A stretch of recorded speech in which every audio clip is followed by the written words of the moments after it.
That's fantastic. I'm very excited about that. Anything that continues this story. When we got to do the small little half-hour movie, that was fantastic. Anytime to kind of return to the skins of these characters is quite frankly an honor.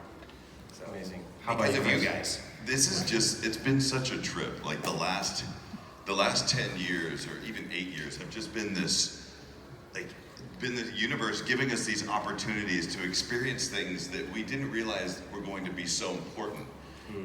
Because, and that doesn't make a lot of sense right now, but like when I was working on Yu Hakusho, when I was working on Fruits Basket, or when I was working on the original Dragon Ball and stuff like that, like those, we were just working on them. Like we didn't think like we would ever be sitting in a massive room full of people talking about it or celebrating it together. So it's like, we have memories from those times, but like it's nice to be able to do these shows and kind of these updated versions of them, because you get to kind of go and experience what it was like, and then you know going in how important it is to people and how cool it is, and you remember the experiences more than you ever did back then. People go like, "What was it like to play Yame?" And I go, "I don't remember."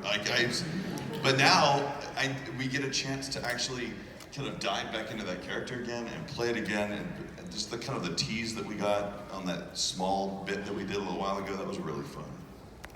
Absolutely. I mean, this is one of those shows that are so super close, and I mean, my memories. I mean, I'm jumping the gun here, I'm sure, but I mean, I've got memories of driving around with this guy, talking about the subtext behind scenes, and why does this character make this decision, and why do you think this one makes that decision? I mean, all the shows we were diving into the minutia of why and what for. It's because Justin and I were colleagues together. We both were directors, and for a time Justin was actually working in the same room that I was working in.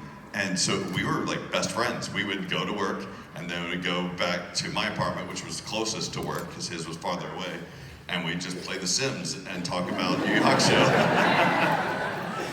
Amazing. So I want to jump into the first question as we start the Q&A. But Funimation acquired Yu Hakusho back in 2001. It originally aired in Japan though from '92 to '95. Did you know about this title at all before Funimation acquired it? No, I had begun to hear about it because we were looking to acquire it. So that's when I started researching it and looking at it. And, I mean, Chris at this time was the owner of Dragon Ball Z, and I was honestly, I was looking for something that maybe I could get to be the owner of, and so luckily, you owned it, bro. You were so good at that show. And I learned from the best. Justin is, and he didn't learn this from me, but Justin is literally one of the biggest fanboys of things in general.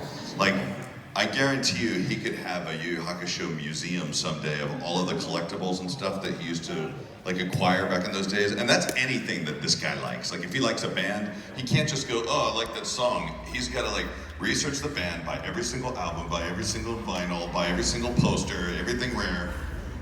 This is the guy. And when he was working on that small bit, that last little OVA film that we did, he was literally pulling in bit parts of the cast of people that we hadn't even heard from in like 15 years. He was like, "I think it was my mother's like secretary at her office who did this bit part of this lady who was walking across the street," and he would track them all down, man. He's like, I do like the original voices. We grow up with them. You don't want those things to change, right? So what's the story behind like how you both got involved with the actual dub production? It's like, well, so the way this started is that our producer at the time, there was, if I'm remembering correctly, there was actually an online thing where the internet was not new at that time, but it was certainly not as well used as it is now. But we had all done different, there were a bunch of like 2 or 3 different choices per character, and they were actually put up online for people to get to kind of review and make a vote. I don't know that anything was cast based off of that, but I thought that was an interesting piece of it. But no, we got brought in at auditions. That's really where it was. I was going to be the director of it, but we couldn't find a Yusuke. We were pretty solid on Kuwabara. We knew who that was going to be. "You flatter." Well, but same with Chuck, same with John, and so Yusuke was an unknown, and Barry took me out of the casting. I wasn't able to cast anymore. He put me in the booth and had an audition, and then he came to me and said, "We'd like you to be the lead in show and had to act all cool and be like, oh, thanks, I appreciate that responsibility. I will take that very seriously. And then got home and ran around the block like 8 times. Yeah, you're like, you finally got your show. I was so super stoked. And I had already fallen in love with this show. I had watched 112 episodes over a weekend.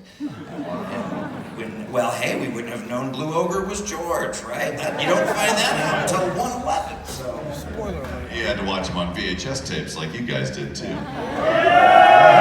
VHS. but yeah, I mean, when we were working on this, I think Chris was still working at the end of Dragon Ball Z at the time. Had we started Blue Gender?